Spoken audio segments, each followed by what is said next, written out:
Rain drizzled over the quiet parking lot, tiny rivers running between puddles as the evening lights flickered through the mist. A worn-out sedan stood still near the curb, its hood open, smoke curling lazily upward. Beside it, a young mother, Lena, stood holding her daughter's hand, worry etched across her tired face. Her little girl, Mila, barely 6 years old, shivered under a small pink jacket that had seen better days. They'd been on their way home from the hospital, another long shift for Lena, who worked double hours as a nurse, and another evening of trying to make ends meet. The car had sputtered and died just minutes from their tiny apartment. Lena sighed, trying to stay calm. "It's okay, honey. Mommy will figure it out." But truthfully, she didn't know how. Just then, a black car pulled up beside them. A man stepped out, tall, mid-30s, dressed in a crisp suit that instantly screamed money. He walked over slowly, his expression kind but curious. "Need some help?" he asked. Lena hesitated. Men in suits didn't usually stop for people like her. "Oh no, it's fine. I just need a tow." "Thank you, though." He smiled. "It's fine. I used to fix cars with my dad when I was younger. Mind if I take a look?" She nodded reluctantly. Within minutes, his coat was off, sleeves rolled up, hands busy under the hood. He worked quickly, his movements surprisingly familiar with tools and wires. Mila watched in awe. "Mommy, he's like a superhero!" The man chuckled softly. "Not quite, kiddo. Just someone who doesn't like seeing people stuck in the rain." 10 minutes later, the car sputtered back to life. Lena's relief was instant. "Oh my God, thank you. How much do I owe you?" He shook his head. "Nothing. Just promise me you'll drive safely, all right?" She stared at him, at his neat suit now smudged with grease, his easy smile. "You didn't have to stop." "Most people wouldn't," he shrugged. "Maybe that's the problem with most people." And just like that, he left. Days passed. Lena couldn't stop thinking about the stranger who'd helped them. Mila talked about him constantly. The car superhero. Then, 1 week later, Lena walked into the city hospital's conference hall, where she'd been invited to a special staff meeting. Her hospital had been struggling, but a new benefactor, a mysterious investor, had decided to help. The room buzzed with whispers as the CEO of the hospital stepped up to the podium. "Everyone," the director began, "please welcome the man who has decided to personally support our hospital's care program for struggling families, Mr. Ethan Cole, CEO of Cole Industries." The applause echoed, but Lena froze, because the man walking onto the stage, smiling humbly and shaking hands, was the same man who had fixed her car, the one who'd knelt in the rain with rolled-up sleeves. Her eyes widened. It can't be him. But Mila, sitting beside her in the front row, saw him too. Her little hand shot up, pointing excitedly. "Mommy, that's the man who fixed our car." She shouted loud enough for the entire hall to hear. Every head turned. Ethan looked up, and then smiled when he saw them.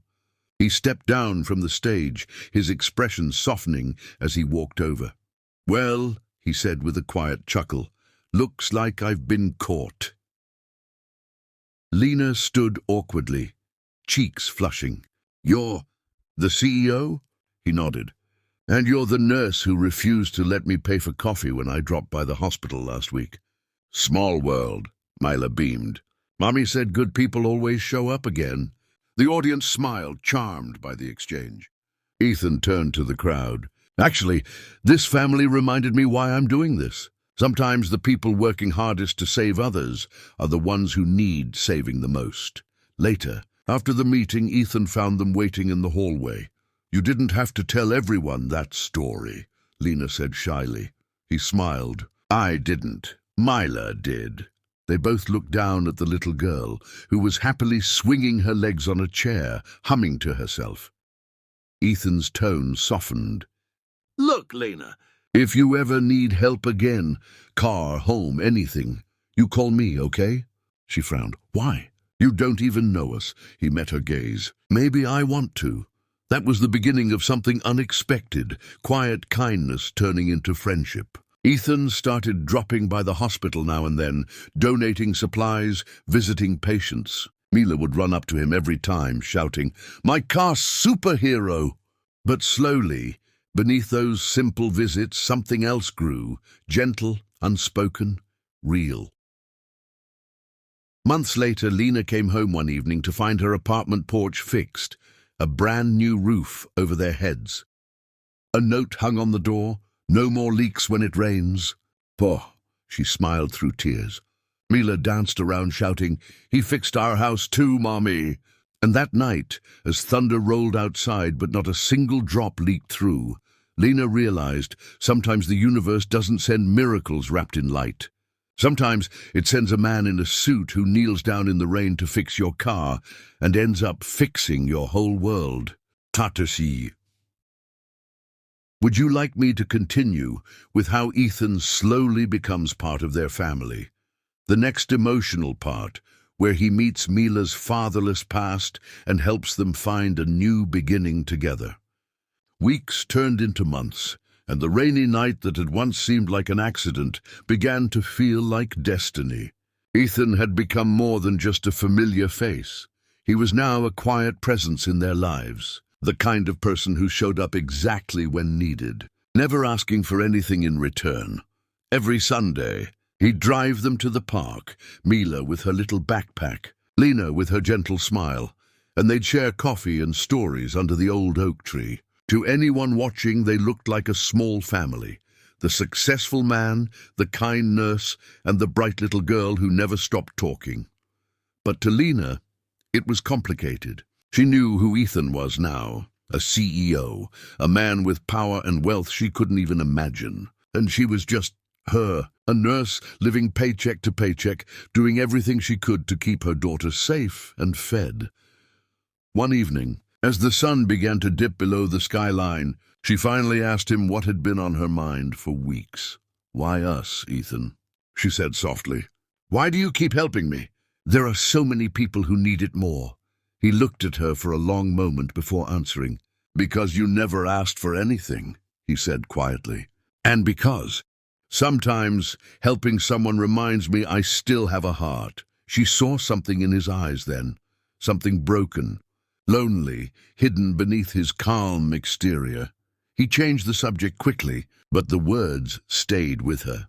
Later that week, Lena found out the truth from one of the hospital nurses. Ethan's wife had passed away 3 years earlier, complications from childbirth. He had never remarried. He had a son who lived abroad with his grandparents. But since the loss, Ethan had buried himself in work, shutting out the world. That night, Lena cried quietly in her tiny apartment, realizing why he'd helped them. She reminded him of something, or someone, he'd lost. But what she didn't know was that she had begun to heal him too. The next day, Lena got sick, exhaustion, stress, and overwork finally catching up. She fainted during a hospital shift. When she woke up, she was in a private room, her own hospital, but she didn't remember how she'd gotten there. Mila was asleep on the couch beside her, and sitting quietly near